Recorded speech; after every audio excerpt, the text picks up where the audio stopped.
আসসালামু আলাইকুম এভরিওয়ান। এখন রান্না করব তেলাপিয়া মাছের দো পেঁয়াজা। প্রথমে মাছটাকে কেটে নিয়েছি, একেবারে ফ্রেশ টাটকা মাছ। তারপরে মাছটাকে আমি লবণ দিয়ে ভালোভাবে ক্লিন করে নিয়েছি। এখন হাফ চামচ হলুদ, হাফ চামচ গুঁড়ামরিচ, হাফ চামচ ধনিয়া, হাফ চামচ জিরা, স্বাদ মতো লবণ দিয়ে ভালোভাবে মাছটাকে ম্যারিনেট করে নিচ্ছি। অন্যদিকে আমি চুলায় কড়াই দিয়েছি, কড়াইয়ের মধ্যে তেল দিয়েছি। তেলটা যখন ভালোভাবে গরম হয়ে গিয়েছে, এখন আমি মাছগুলি ফ্রাই করে নিচ্ছি। যারা নতুন রাঁধুনি আপু তাদের জন্য বলছি, তেলটা ভালো করে গরম হওয়াটা খুবই জরুরি মাছ ফ্রাই করার ক্ষেত্রে, নয়তো কড়াইয়ের তলানিতে মাছ লেগে যায়, হাতল দিয়ে উল্টানোর সময় ভেঙে যাওয়ার সম্ভাবনা থাকে। কি করে বুঝবে?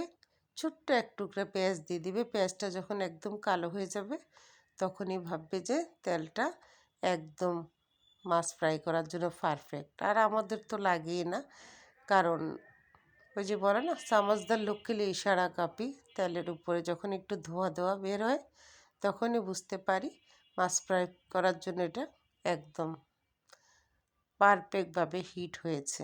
মাছ ফ্রাই করা হয়ে গিয়েছে, মাছটা আমি উঠিয়ে নিয়েছি। অন্যদিকে একটু আদা রসুন পেস্ট, একটু পেঁয়াজ কুচি, একটু টমেটো ফালি, কাঁচামরিচ ফালি রেডি করে নিয়েছি। এখানে আবার সেম হাফ চামচের চেয়েও কম হলুদ, হাফ চামচের চেয়েও কম গুঁড়ামরিচ, হাফ চামচ ধনিয়া জিরা, স্বাদ মতো লবণ নিয়েছি। মাছটা আমার ফ্রাই হয়ে গিয়েছে, মাছটাকে আমি এখন উঠিয়ে নিচ্ছি। সেম তেলের মধ্যে আমি দিয়ে দেবো এখন পেঁয়াজ কুচি, আদা রসুন পেস্ট, কারণ কোনো কিছুই মিসইউজ করা ভালো না। কিছুক্ষণ আমি ফ্রাই করে নেব। যখন এটা শ্যালো ফ্রাই হয়ে যাবে, হালকা ব্রাউন কালার, তখনই আমি দিয়ে দেব হলুদ, মরিচ, ধনিয়া, জিরা, লবণ। এভাবে আমি আরও কিছুক্ষণ এটাকে নেড়ে চেড়ে ফ্রাই করে নিচ্ছি মশলাটা। তারপর আমি দিয়ে দেব টমেটো ফালি। টমেটো ফালি থেকে কিছুটা রস বের হয়ে এখন এটা একদম মশলাটা সুন্দরভাবে কষানো হয়ে যাবে।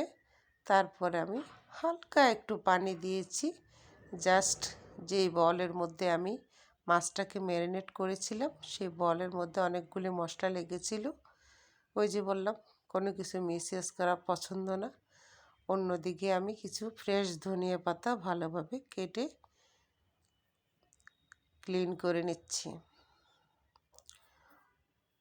এখন আমার মশলাটা কষানো হয়ে গিয়েছে, এখন আমি দিয়ে দেব মাছগুলি। মাছটা আমি একটু মচমচা করে ফ্রাই করেছি।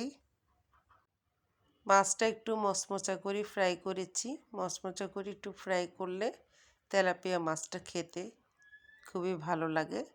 যেহেতু মশলাটা ভালোভাবে কষানো হয়ে গিয়েছে, মাছটাও ফ্রাই করা হয়েছে, সেহেতু রান্না করতে আর বেশিক্ষণ সময় লাগেনি। টমেটোর সাথে কাঁচামরিচ ফালিটা দিয়ে দিয়েছিলাম। মাছটা অলমোস্ট ডান। এখন দিয়ে দিয়েছি ধনিয়া পাতা। মাছ রান্না ডান।